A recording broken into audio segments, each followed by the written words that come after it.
Hindi stories. सेब की अनोखी कहानी। एक सेब की जुबानी। मैं एक सेब हूँ। एक दिन एक किसान ने मुझे बड़े प्यार से अपने हाथों में उठाया। उसने मुझे सावधानी से चुना, जैसे मैं कोई बेशकीमती खजाना हूँ। मैंने सोचा कि मेरी यात्रा यहीं समाप्त हो जाएगी, लेकिन असली यात्रा तो अब शुरू होने वाली थी। किसान मुझे शहर के बड़े बाजार में ले गया। वहां बहुत सारे लोग थे। हर कोई अपनी पसंद का फल और सब्जियां खरीदने में व्यस्त था। एक छोटे बच्चे की नजर मुझ पर पड़ी। उसकी आंखों में एक चमक थी।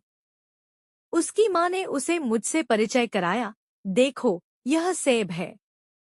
यह बहुत मीठा और पौष्टिक होता है।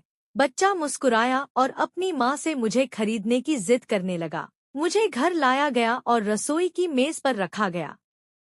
बच्चे की माँ ने मुझे धोकर प्लेट में सजाया। मैं सोचने लगा कि अब क्या होगा। तभी बच्चे ने मुझे उठाया और एक बड़ी सी बाइट ली। उसका चेहरा खुशी से खिल उठा।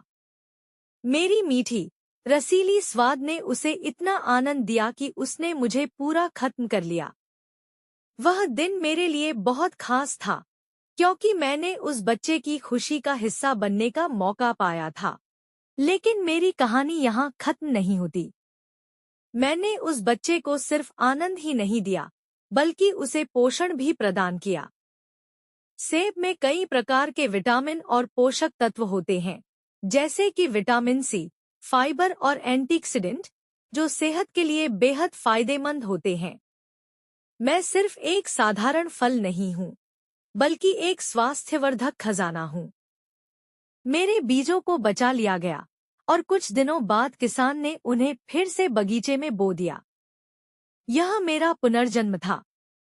अब मेरी विरासत आगे बढ़ेगी और आने वाले समय में मैं एक नए रूप में फिर से जन्म लूंगा और किसी और के जीवन का हिस्सा बनूंगा।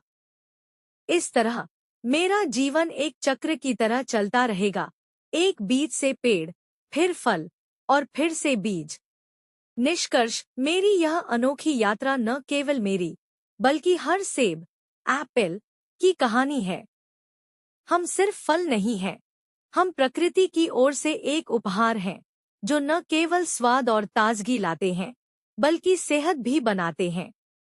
इसलिए अगली बार जब तुम मुझे बाजार में देखो, तो मेरी इस कहानी को याद करना, क्योंकि मेरे भीतर एक पूरी दुनिया है, जो तुम्हारे जीवन में मिठास और खुशी भरने का इंतजार कर रही है।